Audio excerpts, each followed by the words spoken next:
네, 일요일은 모레부터 전국의 장마철에 접어들 예정인데요. 제주, 남부, 또 중부지방까지 다소 많은 양의 비와 강풍도 예보돼 있습니다. 네, 본격적인 휴가철을 앞두고 찾아온 올여름 장마. 특징은 무엇이고 또 폭우 대비는 어떻게 해야 할지 김진도 YTN 기상재난 기자와 살펴보겠습니다. 어서 오세요. 네, 안녕하세요. 안녕하십니까.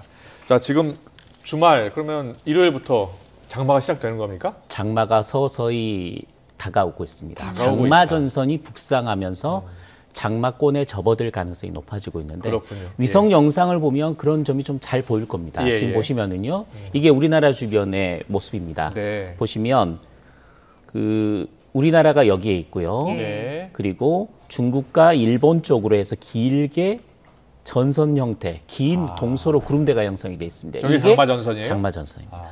그러니까 이 장마전선의 맑은 부분이 또 이렇게 있잖아요. 예. 여기가 고기압입니다. 무더위를 몰고 오는 북태평양 고기압이죠. 이게 슬슬 밀어 올리는 겁니다. 네. 밀어 올려서 이 장마전선의 위치가 제주도 부근까지 올라오는 게 이번 일요일, 그러니까 25일쯤이 될 것으로 보입니다. 아, 네. 그러면 이번 주말부터 본격적인 올여름 장마철에 접어드는 건가요? 그렇죠. 그러니까 주말은 바로 좀 어렵고요. 아까 예, 예. 보시듯이 좀 올라오는데 시간이 좀 걸립니다. 그래서 네.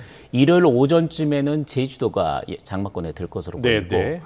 일요일 오후쯤에는 남해안 정도까지도 비가 내릴 가능성이 높습니다. 그렇군요. 그 이후에 보통은 장마전선이 머물러 있다가 다시 내려갔다가 올라오고 이래야 되는데 네. 올해는 좀 다릅니다. 예. 남해안까지 있던 장마전선이 갑자기 중부지방으로 딱 점프를 해버립니다. 점프업이라는 현상인데 예, 예. 서쪽에서 보시면 가운데 저기압이 지금 다가오고 있잖아요. 네. 가운데 부분입니다. 그 저기압이 다가오면서 장마전선이 한꺼번에 그렇게 내륙으로 확 올라와 버리는 겁니다. 네, 네. 그러니까 25일에는 제주도와 남해안이라고 한다면 그때는 아까 보여드렸던 장마전선이 북상한다면 네. 26일에는 26일쯤에는 그 저기압이 서쪽에서부터 다가오면서 중부지방으로 장마전선이 점프를 합니다. 아. 그리고 26일에서 27일 사이에는 다시 장마전선이 남쪽으로 내려가면서 이번에 다시 제주도와 남부지방, 그러니까 제주도부터 시작돼서 점프했다가 다시 내려가는 네. 사흘 동안에 그런 현상들이 계속 나타나는 겁니다. 그렇게도 점프도 하기도 합니까? 저기압이 장마전선이요? 다가오면 예. 장마전선이 먼 남쪽에 있던 걸 끌어올린다고 보통 하거든요. 예. 그래서 저기압이 다가오면서 끌어올리는 형태가 한번 장마전선이 올라왔다가 다시 내려간 상태에서 다시 점프를 하는 형태는 있었는데 예. 이미 제주도에 걸려있는 형태에서 저기압이 다가오면서 바로 하루 차이로 들어가는 거. 그래서 그렇군요. 동시장마라는 이야기를 하는 겁니다. 장마전선이 오르내린다 이렇게 많이들 표현하잖아요. 그렇죠. 예. 보통은 제주도에 있다가 잠시 내려갔다가 다음에 남부지방으로 올라왔다가 다시 내려갔다가 다시 중부지방까지 올라오는, 이렇게 차례차례 올라오는 형태를 보였었는데 네. 이번에는 제주도에 머물고 있던 것이 그 다음 날은 중부지방까지 점프를 하고 네. 다시 제주도와 남부지방까지 내려가면서 전국이 거의 하루 차이로 동시에 장마권에 드는 것. 네. 동시 장마가 지난 50년 동안 6차례밖에 없었습니다. 그렇습니까? 그게 굉장히 드문 현상입니다. 이례적인 건가요? 그렇습니다. 아, 그렇군요. 네, 사실 많은 분들이 걱정하는 게 네. 지난해 여름처럼 짧은 시간 안에 많은 비가 내리지 않을까 이 부분 걱정하는데 그렇죠. 올여름에는 집중호우 가능성 어떻게 예상하십니까? 집중호우 가능성을 배제할 수가 없습니다. 상당히 높다고 볼 수도 있습니다.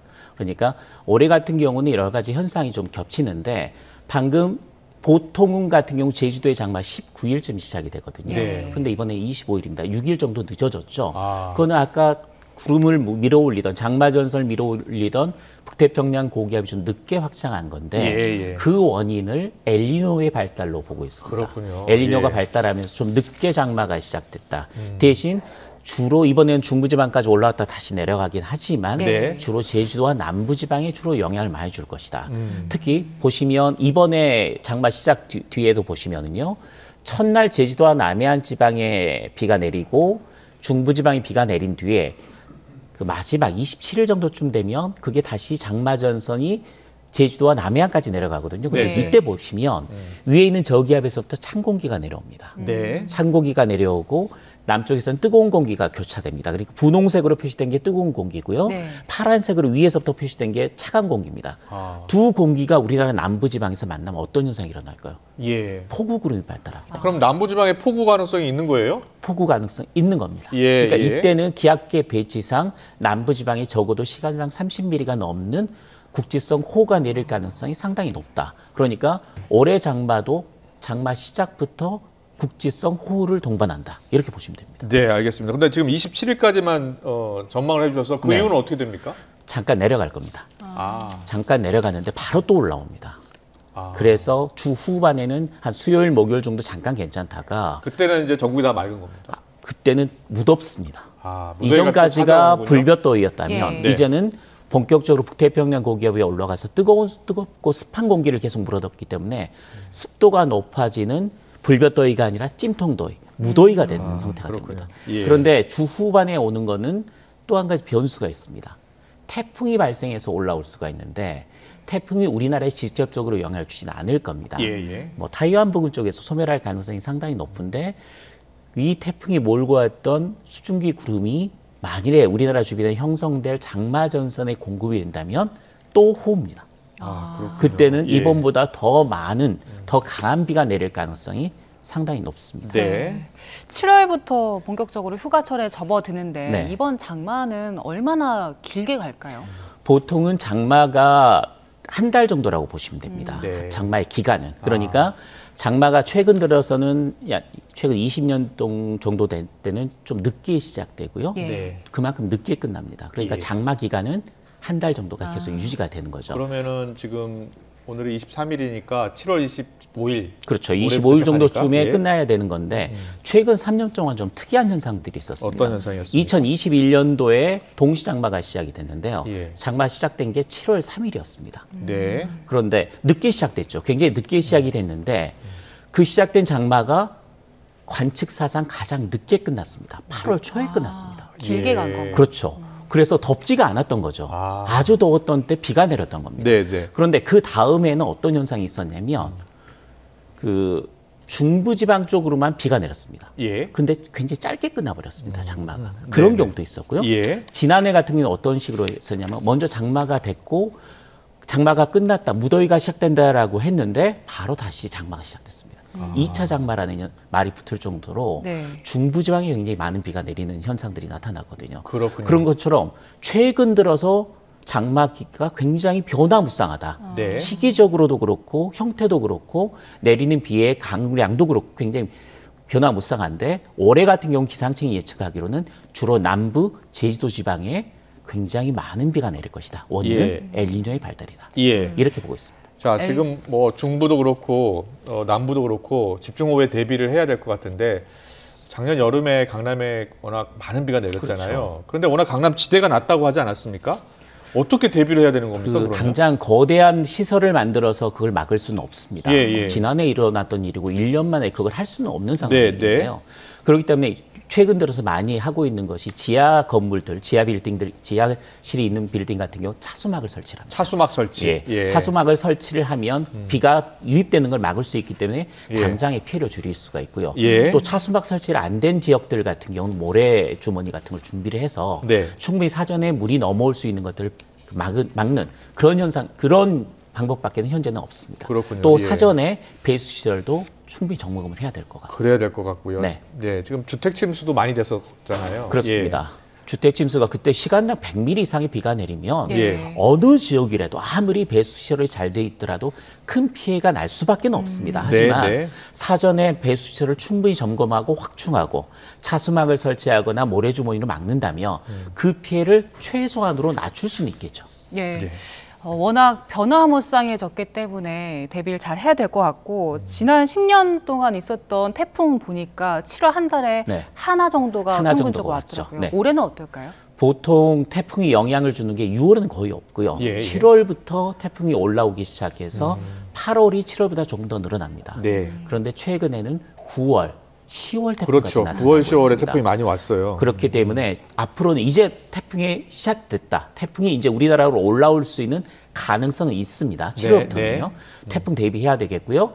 8월, 9월로 갈수록 슈퍼 태풍, 그러니까 굉장히 강력한 태풍에 대비를 해야 됩니다. 왜냐하면 엘니뇨가 발생하는 해에는 태풍이 발생하는 개수는 비슷합니다. 네. 근데 태풍의 강도가 예. 훨씬 강합니다. 그만큼 뜨거운 해수면을 이동을 하면서 발달을 하기 때문에 우리가 보통 부르는 슈퍼태풍, 실제로 기상청의 등급으로 따지자면 초강력 태풍이 우리나라 주변으로 올라올 확률이 그 어느 해보다도 높아졌기 때문에 예. 태풍 정말 대비 잘해야 됩니다. 그렇군요. 자, 전체적으로 해수면의 온도가 높아지는 엘니뇨 현상의 영향이 크다라고 많은 기상 전문가들이 얘기를 하고 있잖아요. 네.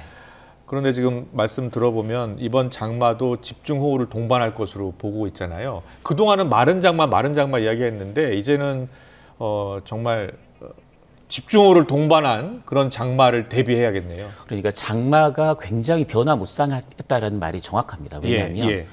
제가 그 최근 3년 이전에는 대부분 마른 장마였습니다. 장마 기간엔 비가 안 내렸어요. 비가 별로 안 내렸어요. 별로 안 내렸습니다. 예, 맞아요. 초반에 시작될 때만 조금 내렸고 거의 비가 안 내리고 덥다가 장마가 끝난다고 했을 때 굉장히 많은 비가 내렸습니다. 그렇군요. 장마 뒤 집중호우가 어떻게 보면 한반도 기후 현상으로 자리 잡았었거든요. 예. 그런데 최근 3년 동안 아까 말씀드렸듯이 네. 장마 기간에 제법 비가 많이 왔습니다.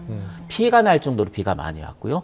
또 굉장히 길어지기도 했습니다. 네. 굉장히 다양한 형태로 나타나고 있는데 예. 올해는 거기에 엘니뇨까지 겹쳤습니다. 그렇기 때문에 특히 남부 제주도에 집중호우가 내릴 가능성, 확률상으로 높아진다는 것 때문에 굉장히 주의가 필요한 거고요. 예. 장마 이후에는 역시 내륙을 오르내리면서 집중호우가 쏟아지는 게릴라 호우가 또 나타날 가능성 높고요. 네. 게릴라 호우가 어느 정도 지난다고 싶으면 그때는 태풍의 길이 한반도로 열리기 때문에 9월과 10월까지는 초강력 태풍에 대비해야 되는 이런 지금 타임라인이 될 것 같습니다. 네. 지금 대기 환경이 워낙 급변하다 보니까 사실 지난주에는요. 장마가 제주도에 잠깐 올라갔다가 내려간다. 네네, 기상청이 그렇게 내다봤었거든요. 그런데 한 3, 4일 전에 바뀌었거든요, 예보가. 그러니까 북태평양 고기압이 확장을 해야 되는데 네. 그게 언제 어느 정도로 확장할지가 좀 멀리 시간이 길어지면 길어질수록 정확도가 떨어지는 거죠. 예. 좀 더 가까이 오니까 일주일 정도 지나니까 아 이때는 올라오는구나. 아 이때는 이전까지는 못 올라오고 다시 내려가는 걸로 봤는데 아 이때는 미는구나 해서 네. 이번 예보가 이렇게 나온 겁니다. 그렇군요. 기상 상황이 급변하기 때문에 자주 확인을 해야 될 것 같아요. 그렇습니다. 그렇죠? 알겠습니다. 확인하고 대비하셔야겠습니다. 김준도 YTN 기상재난 기자와 이야기 나눠봤습니다. 잘 들었습니다. 고맙습니다.